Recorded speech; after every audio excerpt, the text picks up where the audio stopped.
Cuba's CIGB-Mariel biotechnological complex was inaugurated in the presence of Army General Raúl Castro and the President Miguel Díaz-Canel.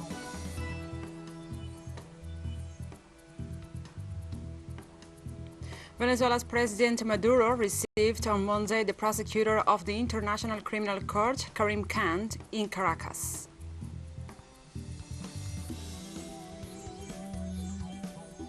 The United Nations Climate Change Conference 2021 began in the Scottish city of Glasgow.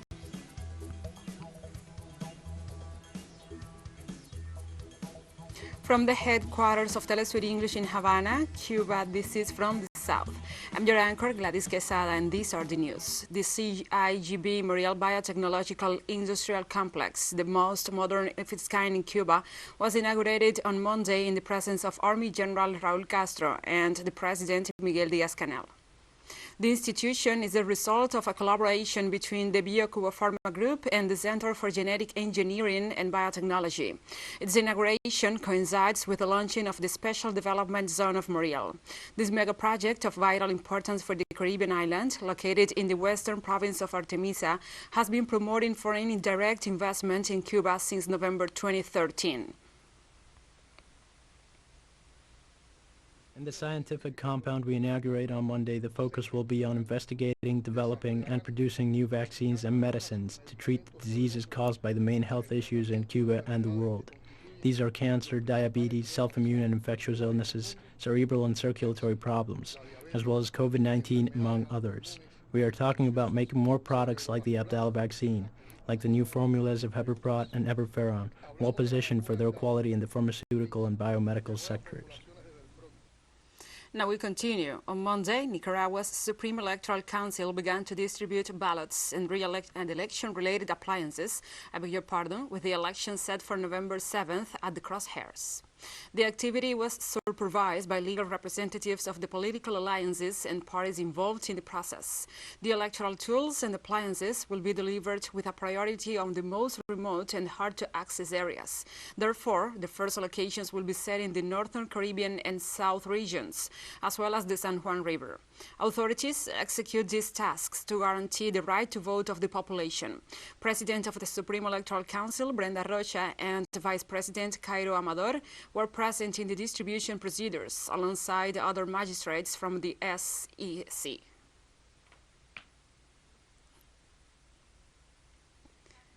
For the last 10 years, Jorge Luis Vargas has this typical food business based on yuca and pork.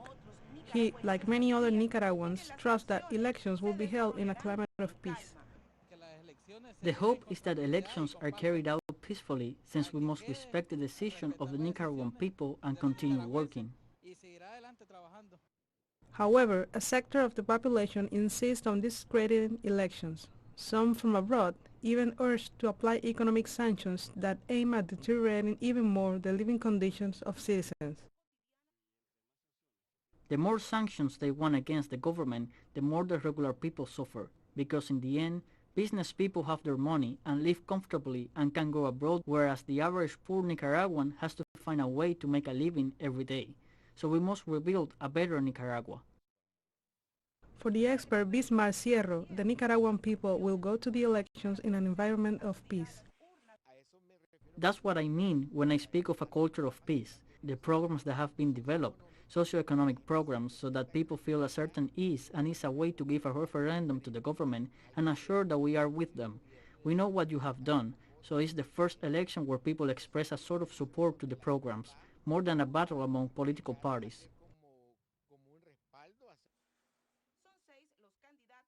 These are the 6 candidates fighting for the chair, and the Electoral Supreme Council has assured to have it all ready for citizens to have full guarantee at the time of voting.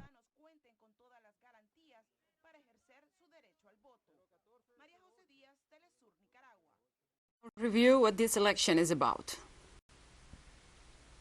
According to the electoral calendar and the electoral law in force in the Central American country, the holders of popularly elected positions in Nicaragua must be elected on the first Sunday of November. The Nicaraguans must decide who their head of states will rule for a period of 5 years. Also, 90 deputies to the National Assembly and 20 legislators to the Central American Parliament, Parlacen. In order to facilitate the voting process, which will be carried out in person in the midst of the COVID-19 pandemic and under biosecurity measures, the Supreme Electoral Council has set up 13,459 polling stations and 3,106 voting centers in the 153 municipalities of the country. Over 4.4 million voters are summoned to these general elections. Panama's ombudsman opened an investigation on a police aggression against several indigenous minors during the eviction of a community north of the country. Since last Friday, several families of the CIGB-Mariel Shire were injured after being evicted violently by the national police from a private property in Chiriquí. The Ombudsman Office announced on Monday the creation of a special committee that will follow up the events, assist authorities and the 3 injured victims of the aggression, as well as the children and teenagers that were present during the confrontation. The Gunayala Shire's General Congress rejected the eviction and also described it as a savage act and a human rights cancellation to the indigenous peoples.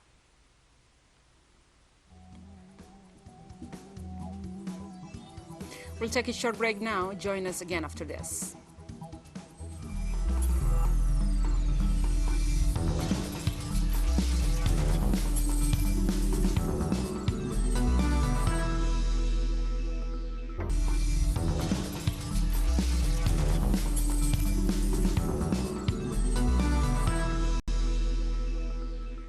Welcome back to From the South. Venezuela's President Nicolás Maduro Moros received on Monday the prosecutor of the International Criminal Court, Karim Khan, as part of scheduled meetings that the High Chair will sustain with Venezuelan authorities. President Maduro thanked the prosecutor for studying deeply the Venezuelan case and for his willingness to meet on the spot with officials in the spirit of cooperation between the government and the international organization. This meeting consolidated the commitment and respect that Venezuela affirmed as one of the signatories of the RAM status pledged to the ICC.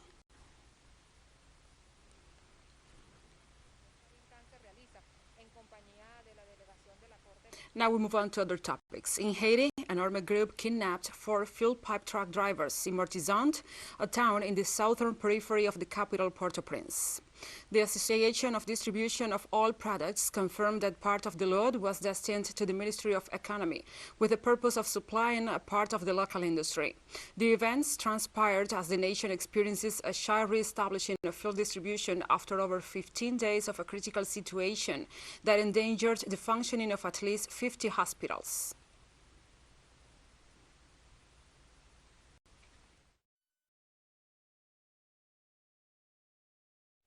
In this context, armed people attacked and set fire to the hospital Sacred Heart of Milot in the road towards the citadel under circumstances yet to determine.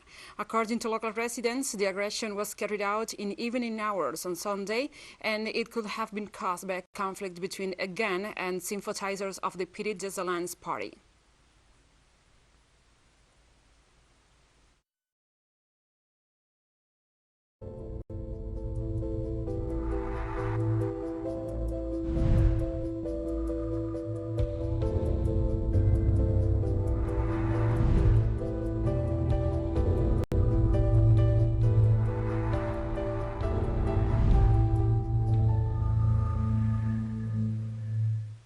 Now we address other topics. Secretary General of the United Nations, Antonio Guterres, informed on Monday that the world has already surpassed 5 million COVID-19 related fatalities.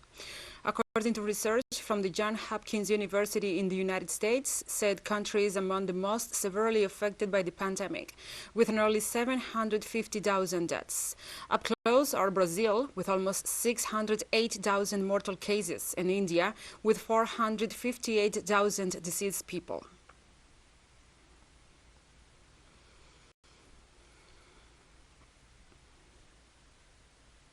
The government of Argentina announced the reopening of the country's borders to non-resident foreign citizens.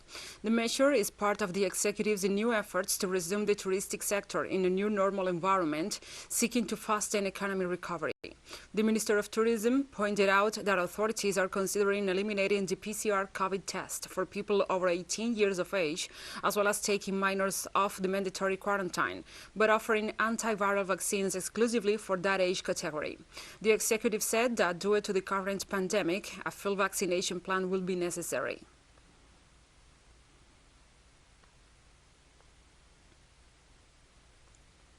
In Baghdad's primary Green Valley School, pupils wearing face masks waited in a long queue early Monday, passing through a disinfection tunnel before entering their classes.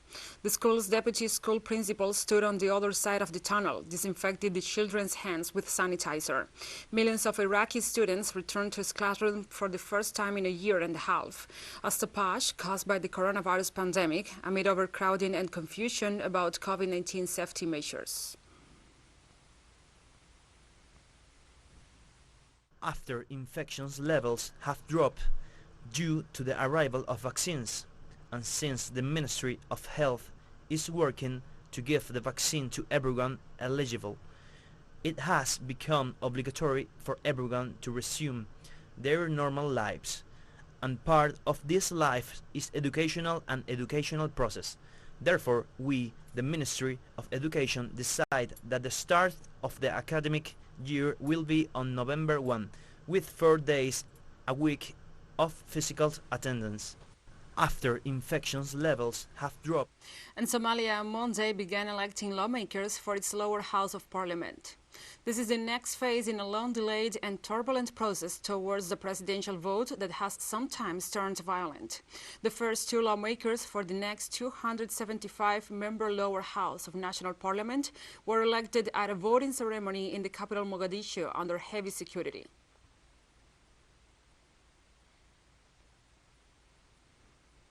We are going to announce the official results of today's vote. One vote was spoiled. Mushtaq Ibrahim Yusuf won 3 votes, while His Excellency Deputy Prime Minister Mahdi Mohamed Guled received 97 votes. Therefore, he is the winner in this seat, whose number is 239. On November 1st, 2021, the election of the House of the People of Somali Parliament has officially started with 2 seats, numbers 239 and 237, which Bihi, Imamige, and I contested. The start of the election of this House is a victory. A high-rise building under construction collapsed in Nigeria's commercial capital Lagos on Monday, killing at least 4 people, with thousands more feared trapped inside the rubble. Rescue officials said many workers were caught inside the building when it crumbled, though they could not confirm the number of people trapped inside. Lagos State Governor Babajide Sanwo-Olu called for calm later on Monday as rescue efforts continue after dark. Emergency services are on the site, battling to save the lives of those under the rubble, Genga Mboboso, a spokesperson of the governor, said in a statement. All the building come break, don't collapse, everything collapse. People were there inside, then pass 40 hours out, then pass 40, then people plenty inside. Okay, there's people is there, like 5 people, we try to remove them, we didn't see them removed. They was there up to now. Nothing we can do until they carry payloader or motor to come and remove the iron pick them. People is there plenty. We don't have anything to do, but they're still there up to now. All our blood man don't hand off the blood. Try to help, no help. And we have more news coming up after a final short break, so stay with us.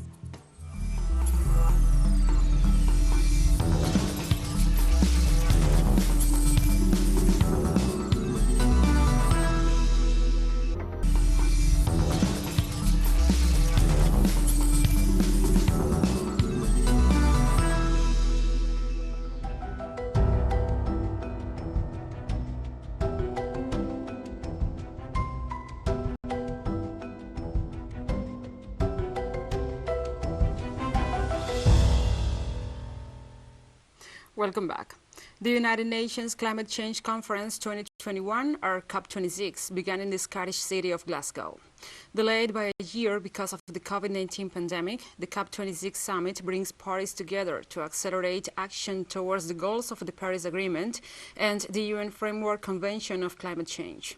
World leaders are expected to put forward a high level of ambition and action towards securing global net zero and keeping 1.5 degrees above pre-industrial levels, a level scientists say will avoid its most destructive consequences.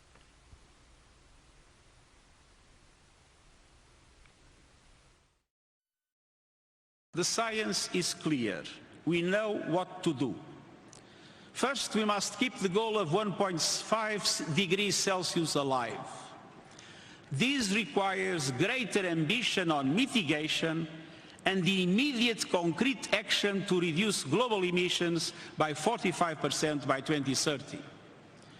G20 countries have a particular responsibility as they represent around 80% of emissions.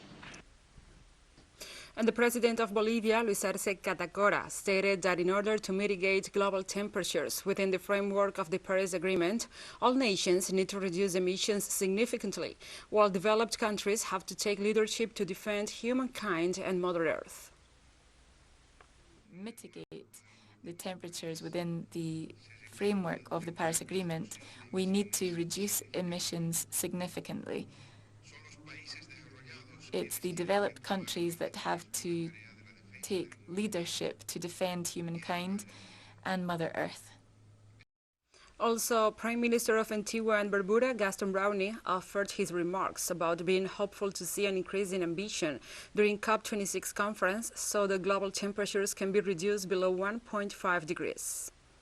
I want to address the issue of increased funding for adaptation, because if we're going to overshoot the 1.5, then clearly small island states will require funding in order to adapt to the increase in temperatures, and we can expect, more frequent storms, more powerful storms. In fact, the effects of climate change will increase significantly, hence the need for adaptation funding. The Federal Chancellor of Germany, Angela Merkel, stated that although not enough, Berlin will play its part by making available another $6 billion to support the goal of reducing global temperature. A complete transformation of the way we work, we need to also address mobility in a more sustainable manner. That is a major challenge. It is also about the credibility of the industrialized countries, and the delivery plan presented by Canada and Germany goes to show that this objective can be achieved by 2023. And this is what we have to do. Germany will be doing its part by making available another 6 billion euros of taxpayers' money, but it's not enough to get to the 1.5 degree trajectory. So this is why it is important to enhance reductions. Meanwhile, the Prime Minister of Jamaica, Andrew Holness, stressed the urgent need to improve climate finance. The quality of climate finance must urgently be improved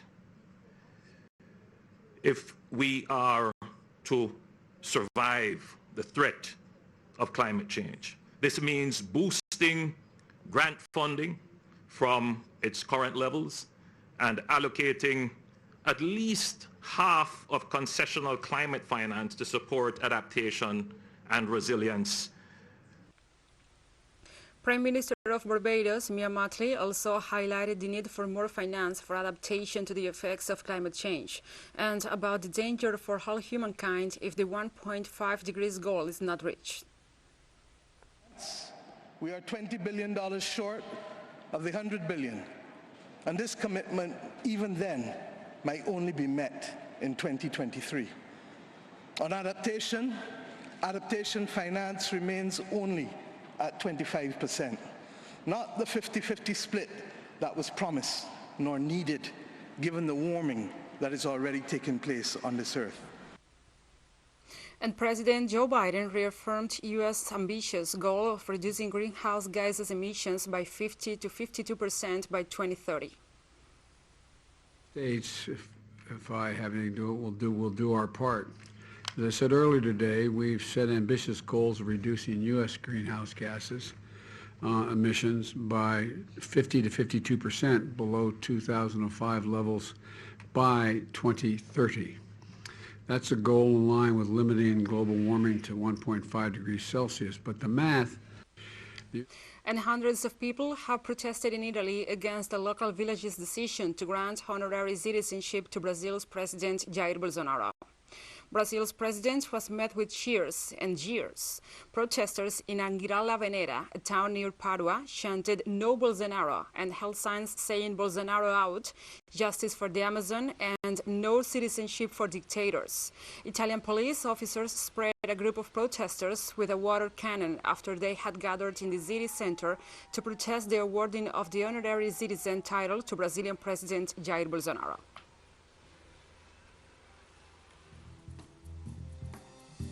And we have come to the end of this news brief. But remember, you can find this and many other stories on our website at telesurenglish.net. And also, if you feel so inclined, please join us on social media.